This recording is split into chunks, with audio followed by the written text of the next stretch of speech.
잘 지내셨습니까? 벌써 5월이네요. 조금씩 좀 더워지는 것 같고 또 시간이 또 빠르게 지나가지 않나 생각합니다. 그래서 오늘 회의가 있어서 감독님 교회를 갔다 왔는데 식사 대접을 했는데 감독님이 바로 앞에 앉으시는 거예요. 앞에는 감독님, 옆에는 외삼촌.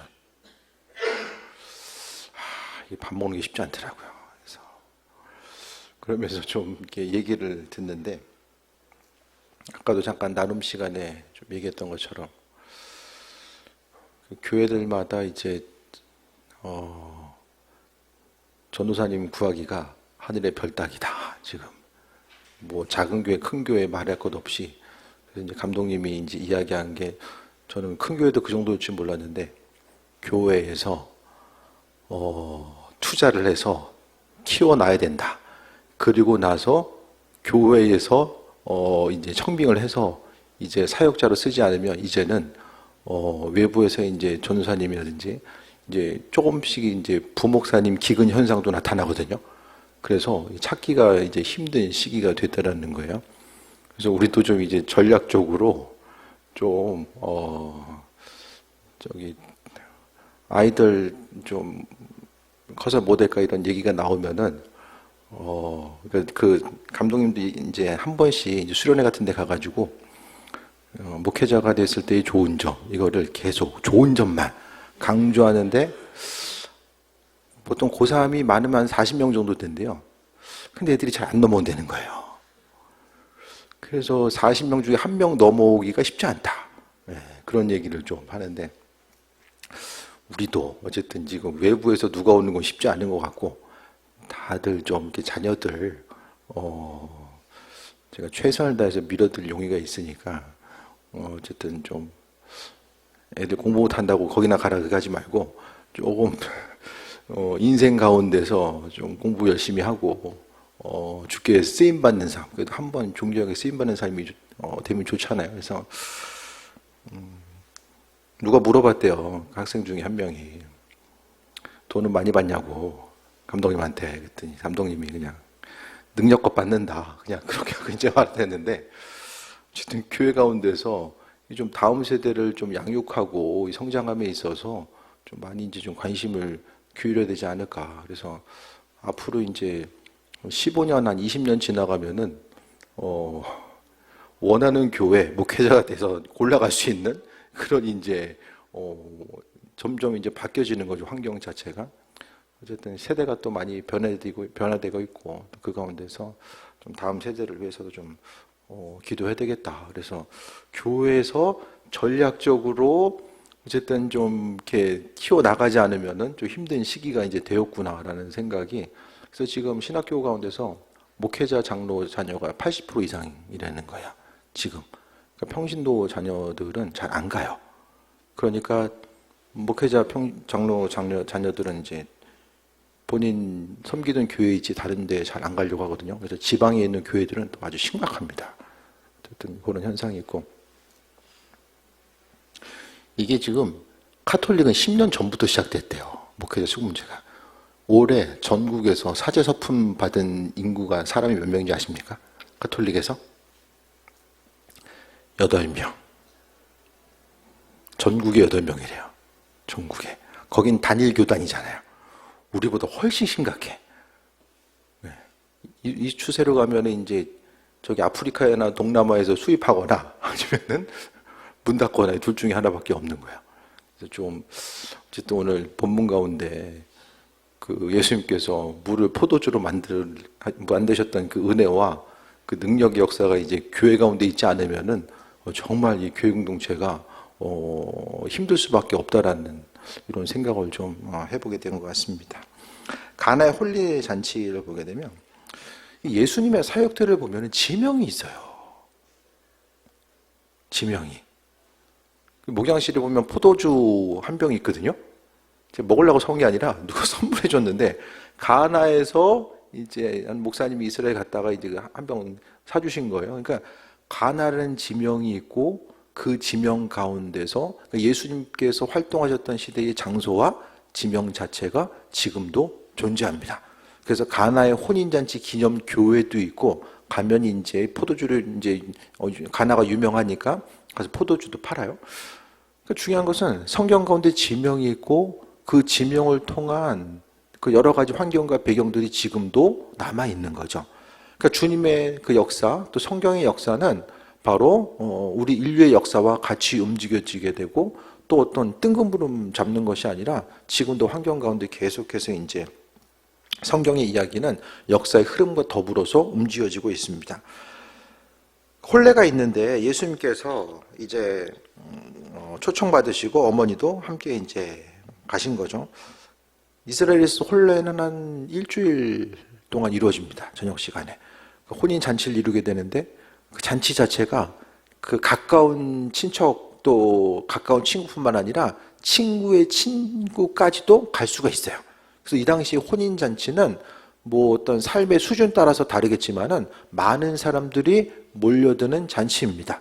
그래서 예수님이 꼭 어떤 친한 친분이 있어서 혼인 잔치에 가실 수도 있지만은, 어떻게 생각하면 주님께서 또 말씀으로 사람들에게 나타내시고, 또 이제 수많은 또 제자들, 무리들이 주변에 있었잖아요. 그래서 어떻게 생각하면 유명 인사로서 초청받았을 수도 있어요. 그래서 많은 이들이 이제 몰려들게 되는 거죠. 그런데 포도주가 떨어집니다. 예수의 어머니가 예수께 이르되 저들에게 포도주가 없다 하니, 포도주가 떨어졌다라는 것은 이 당시에 보면은 뭐 석회석 때문에 포도주를 먹었다라고 이야기하는데, 포도주가 몇 도 정도 되죠?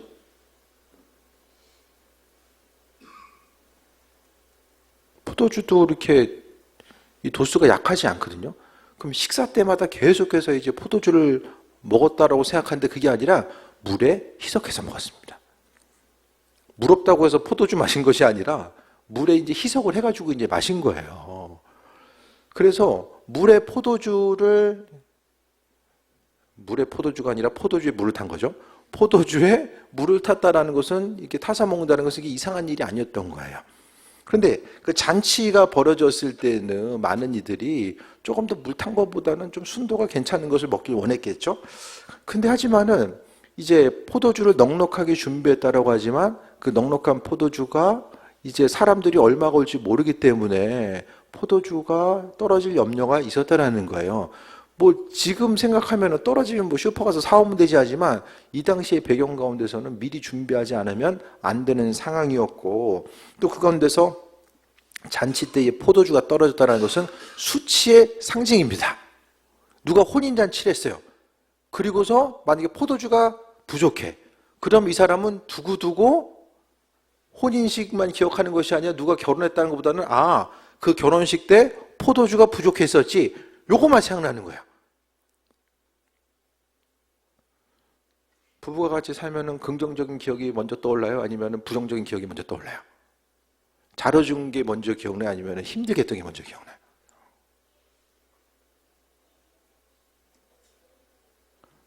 표정이 심각해지고 있어요. 저도 가끔 얘기하다 보면은 뭐 이런저런 민원이 들어올 때가 있잖아요. 같이 살다 보면은. 민원의 내용만 생각하지 말고 잘해준 걸 생각해 봐라. 계속 이제 잘해줬던 걸 생각나게 이제 좀 얘기할 때가 있거든요. 이 당시에 보게 되면 포도주 떨어진 거, 누구의 결혼식, 그 당시에 뭐 결혼식의 배경과 분위기 자체가 중요하지 않아. 포도주 떨어졌으면 그거 끝난 거예요. 망한 결혼식. 왜? 포도주 떨어져서. 그러니까 포도주 떨어졌으면 뭐 우리 생각하면은 떨어지면 안 먹으면 되지. 그냥 문 닫고 집에 가면 되지. 이렇게 생각할 텐데, 이 당시에 있어서는 포도주가 떨어졌다는 것은 아주 심각한 문제를 야기할 수밖에 없었습니다. 그래서 이 가운데서 이제 예수님의 어머니가 얘기하는 거죠. 포도주가 없다오니 예수께서 이러시되 여자여 나 무슨 상관이 있나이까 내 때가 아직 이르지 아니었나이다. 참 어떻게 생각하면 사람들이 얘기했을 때 예수님이 좀 동문서답하는 듯한 이야기가 들릴 수도 있어요. 왜냐하면 주님의 말씀 자체를 우리가 무슨 뜻인지를 100% 다 이해할 수는 없기 때문입니다. 무슨 의도로 말씀하셨는가? 예수님이 또 말씀하신 내용이 뭐죠? 자녀의 그 질병 고쳐달라고 했을 때에 뭐 떡들, 뭐 개들에게 떡을 주지 않는다. 뭐 이런 내용도 말씀하시잖아요. 그러니까 주님의 말씀 자체를 100% 이해할 수는 없어요. 오늘 본문 가운데서는 주님의 때, 그러니까 주님께서 한 이 포도주 얘기하고 주님의 때하고 무슨 상관이 있을까라고 생각할지 모르겠지만은 어쨌든 예수님께서는 예수님이 마리아의 육신적인 아들이 아니라 하나님의 아들로서 또 메시아로서의 그분의 정체성 가운데 이야기를 하고 있습니다. 주님의 때가 이르지 않았다라고 이야기하거든요. 그래서 5절 보면 그의 어머니가 하인들에게 이르되 너희가 무슨 말씀을 하시든지 그대로 하라 하니라 라고 합니다. 예수님이, 그러니까 어머니 마리아가 부탁하니까 예수님이 좀 움직이잖아요. 여자여 내 때가 이르지 않았다라고 이야기하면서 또 그 부탁을 줄여주고 있어요. 이거 자체가 근데 어떻게 사람들이 생각하면은 어머니가 부탁하니까 예수님이 들어오잖아요. 그러니까 카톨릭에서는 기도 제목이 있으면은 이제 마리아에게 기도해요. 왜? 부탁을 들어주잖아요. 그러니까 마리아에게 열심히 기도해야지만이 마리아가 예수님한테 얘기해가지고 기도 제목 응답된다. 요런 이제 공식이 생기는 거예요. 그래서 이제 많은 그 카톨릭에 있는 뭐 성당에 있는 분들 이야기하면 이거 마리아 숭배하는 거 아니냐? 그게 아니라 예수님이 이제 그러니까 마리아가 예수님의 어머니이기 때문에 그분에 대해서 존중하는 의미성 가운데서 이렇게 한다라고 하지만 성경 어디 초대교회 공동체를 보더라도 또 초대교회 이후에 어떤 공동체의 모습을 본다라고 할지라도 마리아 숭배 사상과 어떤 마리아를 통해서 비는 듯한 그런 내용은 나오지 않거든요. 근데 이제 카톨릭 교회, 로마 카톨릭 교회가 조직화되고 하면서 의도적으로 어떤 그 이용하는 부분들이 이제 생겨진 거죠. 그래서 예수님을 향해서 부탁한 내용 자체가 지금에 있어서 이제 변질된 부분으로 많은 부분 나타나는 거죠. 또 한 가지는 다른 부분에 또 보게 되면은 예수님의 어머니는요, 이제 예수님이 하나님의 아들 되심을 알고 있기 때문에 이제 그 믿음을 보이게 됩니다. 그러니까 그 마리아는요, 예수님이 마음 먹으시면 포도주가 생길 것에 대해서 분명하게 이제 믿음으로 선포하고 나아가고 있는 거죠. 6절 보면 유대인의 정결 예식을 따라서 두세 통 되는 돌 항아리 6이 있는데 예수께서 이르시되 항아리 물을 채우라 하신즉 아기까지 채우니. 주님께서는요, 포도주를 만드시는, 물로 포도주를 만드신 예수님은 물을 굳이 채워야지만이 만드실 수 있을까? 그냥 알아서 포도주 갖다 놓으시면 되잖아요. 그런 생각 안 해보세요? 알아서 물 채우시고 아니면은 그냥 가봐, 저기 포도주 채워져 있을 거야, 이렇게 이해할 수도 있잖아요. 근데 주님께서는 물로 항아리를 채우라고 말씀하고 있거든요. 주님의 초자연적인 능력 자체는 그분께서 홀로 일하시기도 하지만 많은 부분에 있어서 우리와 더불어서 함께 그분의 사역들을 이루어나가기를 원하시는 것이고, 또 예수님께서 말씀하실 때에 그분의 사역들, 또 구약에서도 내용들을 보게 되면 어떤 일을 행하라고 말씀하셨을 때에 왜 이것을 해야 되는지를 많은 부분 친절하게 설명을 안 해줍니다. 그냥 가라 그러면 가는 거예요. 하라 그러면 하는 거고, 하지 말라고 하면 안 하는 것입니다. 그래서 성경 가운데서도 가서 포도주를 만들기 위해서는 물이 필요한데 물을 가서 채우려면 내가 포도주를 만들 거야, 이렇게 절대로 설명을 하고 있지 않습니다. 구약의 내용을 통해서도 보게 되면은 어떤 여리고성을 정복해 나가는 과정들, 또 한 가지 한 가지 주님께서 행하셨던, 하나님께서 행하셨던 능력들을 보면은 이것저것 이제 세밀하게 아주 설명해 주시면 참 좋은데 그게 아닌 거예요. 우리도 신앙의 여정 가운데 마찬가지입니다. 하나님께서 일하시는 내용들에 대해서 좀 미리 좀 다 말씀해 주시고 기승전결이 있어서 요거 이렇게 되면 나중에 이렇게 되겠지? 하나하나 좀 이렇게 발전의 단계를 거치면은 훨씬 더 믿음으로 움직이고 반응하는 것이 쉬울 것 같은데 주님의 일하심 자체를 보면은 그냥 예측할 수가 없어요. 이렇게 가는 것 같다가도 지금 또 이렇게 다시 일하시고, 그러니까 주님의 예비하심 자체를 우리가 100% 모든 것을 다 이해할 수가 없다는 것입니다. 예수님께서 또 행하시는 내용들을 보면은 또한 오늘 핵심으로 보고자 하는 것은 하나님께서 허락하시는 일들, 또 예수님께서 하신 일들을 보면은 주님의 능력이 어디서 오죠? 하나님으로부터 오죠. 하나님께서 예수님께 능력을 주시고 그 능력을 예수님의 제자들을 향해서 허락하시고 또 제자들을 보내시면서 그 능력을 허락해 주셨거든요. 그러니까 예수님은 어떤 그 기적과 능력을 나타내실 때에 어떻게 합니까? 바로 나타나요. 주님의 능력 자체가 많은 부분 빠르게 나타나잖아요. 항아리에 물을 채우고 나서 이제 오늘 다시 볼까요? 8절에 이제는 떠서 연회장에게 갖다 주라 하시매 갖다 주었더니 물을 채우고요. 그 다음에 떠서 갖다 주게 됩니다. 물이 포도주로 변하는 시간 자체가 순간이에요. 이게 오래 걸리지 않거든요. 그럼 예수님은 어떻게 물이 포도주로 빠르게 변화되는 이런 능력을 나타낼 수 있었을까? 예수님이 그냥 혼자 능력을 나타냈는지 아니면은 하나님 향해서 아버지를 향해서 물이 포도주가 될 수 있도록 간구했는지 선포했는지 정확히는 몰라요. 하지만 성경에 보면 직접 선포하신 것도 있고 아버지를 향해서 간구하신 부분도 있잖아요. 그런데 예수님께서 이렇게 능력을 나타내신 거, 우리가 잊지 말아야 될 것은 예수님께서 이 땅에 임하셔서 행하셨던 능력은요, 그분이 하나님의 아들로서의 능력도 있지만 또한 육신을 입고 있는 거예요. 신성과 인성을 동시에 가지고 있는 분, 이 땅에 임하심 가운데 분명히 잊지 말아야 될 것은 그분은 인성을 가지고 이 땅에 임하셨고 사람의 몸으로 임하셨다는 거예요. 하나님의 능력을 나타남에 있어서 사람의 몸을 입었다라는 것은 그만큼에 있어서 어떤 뭐라고 할까요? 좀 제약 조건이 될 수 있다라고 좀 볼 수 있잖아요.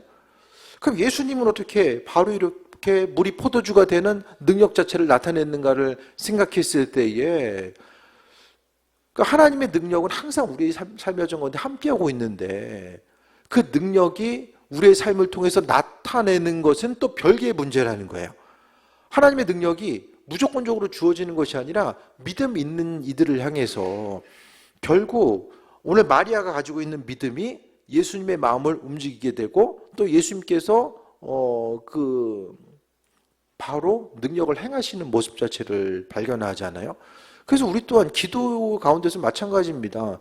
기도함에 있어서 뭐 언젠가 하나님께서 응답하시겠지라고 생각할 수도 있지만은 우리는 기도할 때마다 우리가 가지고 있는 믿음에 대한 분량에 대해서 돌아봐야 됩니다. 기도하고 바로바로 날마다 응답되면은 뭐 기도 응답도 빠르게 좀 받을 수 있는 그 믿음이 더 성장할 수 있겠지만은 때로는 우리가 주님 원하신 임에도 불구하고 성경은 때를 따라 아름답게 하신다라고 말씀하고 있잖아요. 전도서의 말씀을 통해서 하나님의 일하심 자체는 때를 따라서 아름답게 하신다라고 말씀하고 있어요. 하나님께서 우리에게 적당한 때가 아니기 때문에 기다리라고 말씀하신 부분도 있지만은 하나님은 기본적으로 우리에게 응답해 주시고 많은 부분 우리에게 은혜와 충만함으로 허락하길 원하신다는 거예요. 그래서 기도 가운데서도 하나님은 주시지 않기 위해서 계속해서 우리에게 간구하기 원하신 분이 아니라 이미 허락하신 것들이 풍성함으로 임한 것들이 있는데 그 아버지께서 우리에게 은혜의 선물로 주신 것들을 받아 누릴 수 있는 것들은 믿음 있는 이들에게 허락하신 거죠. 그래서 본문 가운데서 오늘 이 마리아는 분명하게 이제 이야기합니다. 5절에 어머니가 하인들에게 이르되 너희가 무슨 말씀을 하시든지 그대로 하라 하니라. 그대로. 무슨 말씀하시든지 간에 그대로 하라 하니라. 그러니까 이와 같은 믿음 자체가 마리아에게는 있었고 그 마리아에게 있어서의 믿음의 선포가 그리스도 예수 주님께서 행하신 일들을 바라보게 합니다. 근데 중요한 것은 이 예수님께서 기적과 능력을 베푼 것 자체가 가나의 혼인잔치가 첫 번째 기적이거든요. 처음 기적과 능력을 베푼 곳이 여기예요. 성경에 기록되지 않는 마리아가 그 예수님이 이제 그 기적과 능력을 베푼 것에 대해서 본지는 모르겠지만은 하지만은 여기서 이제 처음 기적과 능력의 역사들이 나타나게 되거든요. 우리에게 있어서 가지고 있는 믿음, 사람은 연약함이 있기 때문에 물리적인 세계가 변화되고 또 응답이 되는 것을 보면은 더 믿음을 가지고 간구하고 나아가는데 또 반대로 열심히 기도했는데도 응답이 되지 않고 더디고 오히려 기운 빠지고 실족함만 더해지면은 기도하는 것도 힘들고 하나의 또 어려움과 상처로서 다가올 때가 있거든요. 하지만은 어떠한 상황이 있든지 간에 우리가 해야 될 것, 우리가 주께 보여드리고 나아가야 될 것은 믿음의 선포이고 고백이고 또 그것을 통해서 하나님께서 일하심을 또 발견할 수 있음을 말씀합니다. 9절에 보니까 연회장이 물로 된 포도주를 맛보고도 어디서 나는지 알지 못하되 물도온 하인들은 알더라. 연회장이 신랑을 불러 말하되 사람마다 먼저 좋은 포도주를 내고 취한 후에 낮은 것을 내거늘 그들은 지금까지 좋은 포도주를 두었도다 하니라 라고 합니다. 주님께서 허락하신 은혜는요, 풍성함이 있어요. 예수님은 조금 주신 분이 아니라 은혜와 풍성함을 우리에게 허락하시는 그 모습이 있고요. 또 주님께서 허락하신 은혜 가운데 하나님께서는 우리에게 좋은 것으로 함께하기를 원하시는 거죠. 우리에게 가장 필요한 것, 있어야 되는 것, 좋은 것이 무엇인지를 알고 계신 거죠. 그래서 주님의 일하심 자체, 또 우리의 인생도 마찬가지잖아요. 삶을 살다 보면은 열심을 다해서 준비했음에도 불구하고 우리의 삶의 여정이 뜻한 대로 흘러가지 않는 경우가 너무나도 허다하게 많이 있잖아요. 그때 우리가 해야 될 것은 무엇입니까? 주께서 내 인생 가운데 함께 하시고 인생이 힘들고 어려운 순간에 주께 나아가며 아버지께서 주님의 방법대로 우리 인생을 채우시고 함께 하심, 인생의 또 어떤 결핍의 문제를 만났을 때에 또 위기의 순간, 이 혼인잔치에 포도주가 떨어졌다는 것은 심각한 위기의 순간을 이야기하는 것이고, 또 한 가지는 성경에 보면은 창조주 하나님께서 이 땅에 임하셔서 포도주가 있고 없는 게 사실 죽고 사는 문제는 아니잖아요. 없으면 죽어요? 예? 혼인잔치에 포도주 안 먹으면 죽습니까? 죽고 사는 문제 아니거든요. 사람의 명예에 가는 것들, 관계에 가는 것들이거든요. 근데 예수님이 거기에 관심을 기울여요. 첫 번째 기적 자체를 다른 어떤 것이 아니라 사람들과의 관계, 갈급함, 그 한 사람 한 사람 그 환경 가운데 사람을 세워주시고 또 관계가 무너지지 않고 명예를 지키고 나아감에 있어서 그분의 첫 번째 기적과 능력을 사용하세요. 뭘 이야기하죠? 주께서 우리의 사정과 형편을 아시고요. 우리가 당하는 수치, 고통과 어려움 또한 주께서 알고 계신다라는 거예요. 때로는 우리가 뭐 이런 것까지 기도해야 될까? 이렇게 생각될 때도 있잖아요. 근데 우리가 인생을 살아봐서 알지만 100% 확신한 게 어디 있습니까? 아무리 준비하고 또 준비해도. 오늘 연회를 담당한 연회장도 최선을 다해서 준비했을 거예요. 이 정도 인원일 것이고 이 정도는 충분할 거야. 계획하고 준비하는 게 있었을 거예요. 우리의 인생도 미래를 준비하고 나아감에 있어서 스스로 열심히 하지만 그 열심히 준비한 대로만 흘러가지 않는 것이 우리의 삶의 모습이고 우리의 인생 가운데 만나게 되는 절박함, 이 모든 것들 주님께서 알고 계시고 사람들의 사정과 형편을 아시고 한 사람 한 사람의 육신적인 고통 또 관계에 의한 여러 가지 어려움들 그 모든 것들에 대해서 주님 외면하지 아니하시고 은혜와 충만함으로 함께 하시고 치유를 회복하시고 일하신 것. 그래서 주님께서 이 땅에 오셔서 많은 사람들이 외면했던 사람들, 세리와 또 병든 자, 가난한 자, 그들과 주님께서 함께 하시고 함께 먹고 마시며 그들의 삶의 여정 가운데 함께 하셨음을 발견하게 됩니다. 주님은 우리의 사정과 형편을 아시고 항상 우리 주인 되셔서 은혜와 충만함으로 역사하시는데 결국은 아버지께서 우리에게 날마다 사랑과 은혜를 주시길 원하시는데 우리가 정말로 주님께서 날마다 우리의 삶을 역사하시고 이 세밀함 가운데 함께 하신다는 그 믿음의 고백이 있는가? 일상의 삶의 여정 가운데 내 인생 가운데 주님의 자리가 얼마큼 차지하고 있는가?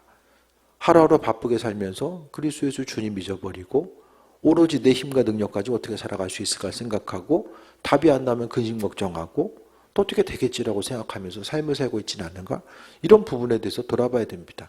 결국 마리아는 예수님이 하나님의 아들 되시고 사람의 갈급함의 문제를 외면하지 않으실 것에 대해서 소망 가지고 무엇이든지 말씀하신 대로 행하라고 이야기하고 있고, 그와 같이 믿음의 선포가 즉시 응답의 결과를 가져오게 되고, 예수님도 어떤 시간의 간극, 기도하고 응답이 되는 간극을 주님께서 순간적으로 줄여버립니다. 이게 뭐죠? 믿음의 영역입니다. 예수님도 믿음으로 선포하셨을 것입니다. 우리의 삶의 여정 가운데서도 마찬가지입니다. 이게 작은 차이 같지만은 나중에는 이 차이를 통해서 날마다 주님의 일하심을 경험하기도 하고, 또 삶을 통해서 주님이 어디 계시는가 의심이 들 때도 있고, 그러니까 삶의 여정 가운데 기도하고자 하는 것들, 수많은 사람들이 기도하는데 기도하면서 얼마나 믿음으로 간구하는가, 우리가 너무나도 많은 부분 들어서 알고는 있잖아요. 믿음으로 간구해야 된다, 믿음이 능력이고 믿음으로 승리한다라고 수없이 또 고백하고 또 말씀 가운데 나누긴 하지만, 실제적으로 우리 인생 가운데서 주를 향한 믿음, 주께 대한 믿음 자체가 얼마나 실제해야 되고 능력이 되는 삶을 살아가는가. 그게 아니면 순간적으로 기도하면서도 의심이 들고, 그냥 기도하는 것에 대해서 얼마나 기대함을 가지고 간구하고 있는가. 이런 부분에 대해서 오늘 본문은 말씀하고 있습니다. 혼인잔치라고 하는 이런 특수한 상황 가운데서 위기가 있고, 그 위기 가운데서 주님께서는 그분의 행하실 일들을 행하고 계시고, 오늘 본문 가운데서도 마찬가지고 우리의 삶의 여정 가운데서도 마찬가지입니다. 오늘 연회장이 뭐죠? 연회를 총 주관하고 또 잔치가 성대하게 이루어지고 성적으로 끝날 수 있도록 그 역할을 감당하는 것이 연회장이고, 우리 인생 가운데서 계획하고 준비하는 모든 것들 가운데서 스스로 책임지고 스스로 결단하고 움직이는 것 자체가 우리의 삶의 여정 가운데 얼마나 무거운 부분으로 다가오는가. 결국 우리가 해야 될 것은 주께서 주인 되셔서 일하심과 또 예배하심을 바라보게 되고, 오늘 본문을 통해서 나타났었던 그 즉시 응답의 은혜의 역사들, 그냥 예수님이니까 어떻게 생각하면은 예수님이니까 바로 응답하시고 바로 치유하시고 함께 하시겠지, 이렇게 생각할 수도 있잖아요. 예수님이 치유를 선포하셨을 때도요, 한 번에 다 난 게 아니거든요. 기도하고 안 되니까 한 번 더 기도하는 모습이 나오거든요. 어디 나와요? 그 안 못 보는 사람을 치유할 때 나오잖아요. 그분이 하나님의 아들 되시고 은혜와 능력으로 함께 하시면서 그냥 예수님이니까 그렇고 성경시대니까 그렇구나, 그게 아니라 이제는 우리의 마음을 좀 새롭게 하고, 아버지께서 기도하는 것도요, 기도하면 언젠간 주시겠지라고 기도하는 것과 이미 성경은 받은 줄로 믿고 간구하는 것과 이것은 완전히 다릅니다. 선하신 주님께서 우리의 사정과 형편을 아시고 있어야 될 것들, 필요한 것들을 이미 주셔서 내 앞에 두셨다라는 것, 내 앞에 두신 그것을 내가 어떤 선물이 있을 때 그 선물을 포장지를 열고 내가 취하느냐 취하지 않느냐, 선물 자체가 기도했을 때 나중에 온 것이 아니라 주님께서 이미 있어야 될 것들을 이미 주신 것이고, 그것을 어떻게 취하느냐, 그 취함 자체가 믿음으로 취하는 것이고 믿음으로 경험하는 삶을 살아가는 것임을 말씀하고 있습니다. 믿음 생활은 정말 복잡한 것 같아도 아주 단순하게 날마다 우리 믿음의 영역을 돌아봐야 됩니다. 입술로 축복하는 것도 마찬가지고 치유를 선포하는 것도 마찬가지입니다. 믿음의 영역 자체, 주께서 응답하실 때까지 계속해서 간구하고 나아가는 거죠. 그러니까 믿음도 이제 선택입니다. 주님께서 응답하시고 함께 하실 것에 대한 기대함과 소망함 가지고 나아가는 것. 마음에 눌림과 또 어려움이 있고 계속해서 어떤 고통이 있을 때에 주께서 이 예배 가운데 나를 치유하시고 함께 하신다는 그 믿음의 선포, 믿음의 선택을 통해서 하나님께서는 보증해 주시고 또 하나님의 살아계심과 인도하심을 경험할 수 있도록 만들어 주십니다. 우리에게 자유의지를 허락하셨고 믿음의 영역을 주신 거예요. 그래서 우리가 가지고 있는 믿음은 하나님께서 그 믿음 때문에 마음을 바꾸시기도 하시거든요. 주님의 때가 정해짐이 있지만은 그 때를 당기기도 하시고 믿음 때문에 당기기도 하시고 하나님께서 마음을 바꾸시는 거. 피조물 든 우리 때문에 창조주 하나님께서 마음을 바꾸시기도 하신다라는 거예요. 그것이 바로 아버지의 사랑이고 아버지의 능력입니다.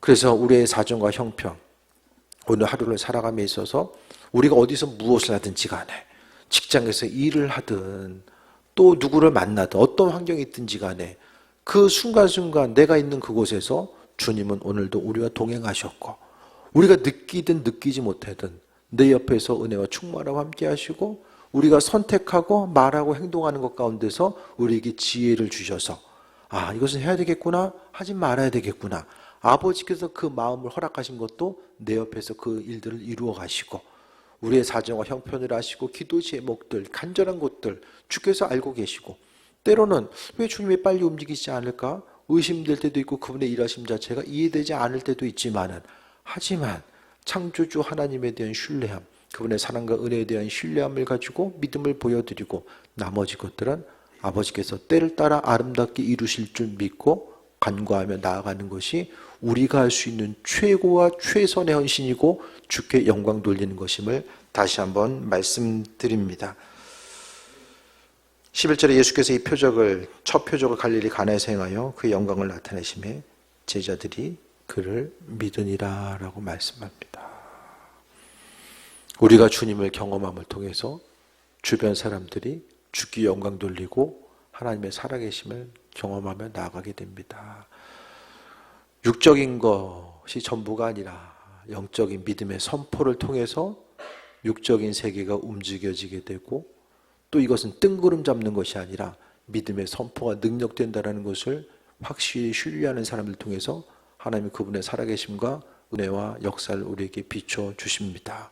앞으로의 삶의 여정 가운데서도 우리의 삶을 세밀하게 살피시고 때로는 근심 걱정이 될 때도 있지만 그 가운데서 주님은 모든 근심 걱정, 수고와 염려 다 주께 맡기라고 주께서 말씀하셨고 우리의 주인 되셔서 오늘 하루도 동행하셨고 앞으로도 동행하실 줄 믿고 그분과의 관계성 가운데 세임 얻으며 믿는 자로서의 복된 삶을 살아가는 믿음으로 선포하고 그분의 일하심 자체를 바라보고 이미 주신 것들을 받아 누릴 수 있는 그 믿음의 고백이 날마다 우리의 삶의 여정 가운데 계속되길 주의 이름으로 축원드립니다.